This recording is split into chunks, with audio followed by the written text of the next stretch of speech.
Everyone সকলোকে পুনৰবাৰ মোৰ নতুন ভিডিঅ'টিলৈ স্বাগতম জনাইছোঁ। আজি মই নতুন ৰেচিপি এটা লৈ আহিছোঁ। ৰেচিপিটোৰ নাম হৈছে ৰ'জ কুকিজ। আহকচোন কেনেকৈনো বনাইছোঁ চাওঁ। প্ৰথমে মই লৈছোঁ চাউলৰ গুড়ি 2 কাপ। তাৰপিছত মই অকণমান নিমখ দি লৈছোঁ। ইয়াৰ পিছত অকণমান কালজিৰা দিছোঁ। এইখিনি দিয়া হোৱাৰ পিছত 2 চামুচ মই চেনি দিছোঁ। আপোনালোকে চেনি আৰু নিমখৰ পৰিমাণটো অকণমান কম বেছি কৰিব পাৰে। তাৰপিছত মই এটা কণী এনেকৈ মিক্স কৰি দি দিছোঁ। এতিয়া মই গোটেইখিনি ধুনীয়াকৈ মিক্স কৰি ল'ম। ইয়াৰ পিছত আমাক গাখীৰ লাগিব। গাখীৰ নহ'লেও কথা নাই, আমি গাখীৰৰ সলনি পানীও ব্যৱহাৰ কৰিব পাৰোঁ, কিন্তু গাখীৰ দিলে অকণমান টেষ্টটো বেছি হয়, সেইকাৰণে মই গাখীৰ ব্যৱহাৰ কৰিম। কণীখিনি মিক্স কৰি লোৱাৰ পিছত মই এতিয়া অকণমানকৈ গাখীৰ দি যাম। মনত ৰাখিব, একেবাৰে বহুত বেছি গাখীৰ দি নিদিব, অকণমান দি এনেকৈ মিক্স কৰি যাব। মিশ্ৰণখিনি বহুত বেছি ডাঠো হ'ব নালাগে আৰু পাতলো হ'ব নালাগে। মই ইয়াত আৰু অকণমান গাখীৰ দি দিছোঁ, কাৰণ মোৰ অকণমান ডাঠ হৈ আছিলে, সেইকাৰণে মই অকণমান গাখীৰ দিছোঁ। এতিয়া ধুনীয়াকৈ পাতল হৈ যাব আৰু ধুনীয়াকৈ মিক্স কৰি লৈছোঁ। এনেকুৱা মই দেখুৱাৰ নিচিনা হ'ব লাগে। ইয়াৰ পিছত মই এটা কেৰাহী লৈছোঁ। কেৰাহীটোত ৰিফাইন তেল দি 5 মিনিটৰ কাৰণে তেলখিনি মই সম্পূৰ্ণ গৰম হ'বলৈ দিছোঁ। তাৰপিছত মই ৰ'জ কুকিজ বনোৱা মেকাৰটো এনেকৈ 1 মিনিটৰ কাৰণে ডুবাই ৰাখি গৰম হ'বলৈ দিছিলোঁ। তাৰপিছত উলিয়াই আনি মই এনেকৈ মিশ্ৰণখিনিত হাফকৈ এনেকৈ ডুবাই তেলত এনেকৈ দি দিছোঁ। এতিয়া মোৰ ৰ'জ কুকিজটো ধুনীয়াকৈ ওলাই আহিব। দেখিবলৈ খুব বেছি ধুনীয়া লাগিছে। আৰু এতিয়া মই ৰ'জ কুকিজটো এনেকৈ ওলট পালট কৰি 2 মিনিটৰ কাৰণে ভাজি ল'ম।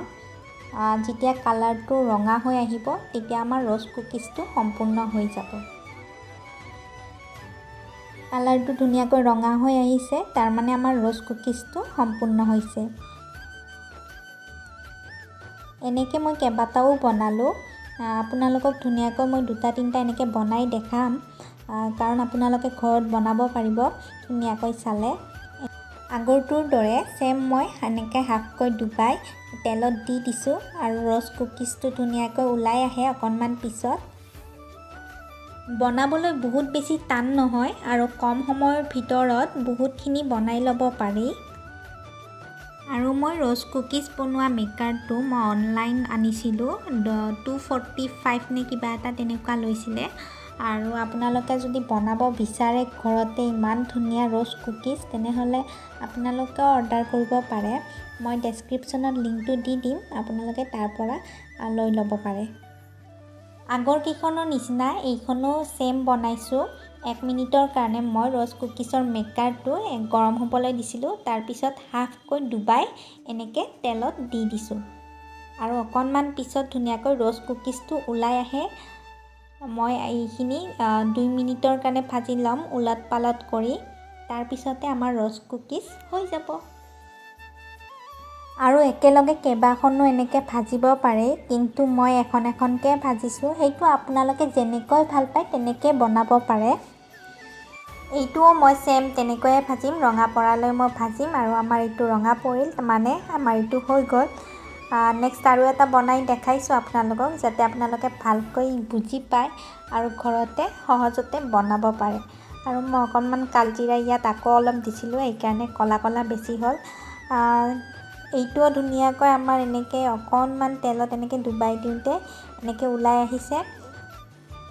আৰু আশা কৰিছোঁ আপোনালোকে ভালকৈ বুজি পাইছে।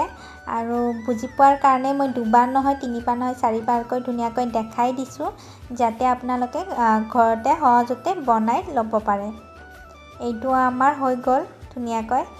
আৰু এনেকৈ মই বহুতকেইটা বনাইছোঁ। দেখিবলৈ কেনেকুৱা হৈছে কমেণ্ট কৰি জনাব। আৰু মোৰ যদি ভিডিঅ'টি চাই ভাল পালে তেনেহ'লে লাইক কৰিব, কমেণ্ট কৰিব, শ্বেয়াৰ কৰিব। আৰু আপুনি যদি মোৰ চেনেলত নতুনকৈ আহিছে ছাবস্ক্ৰাইব কৰি দিব।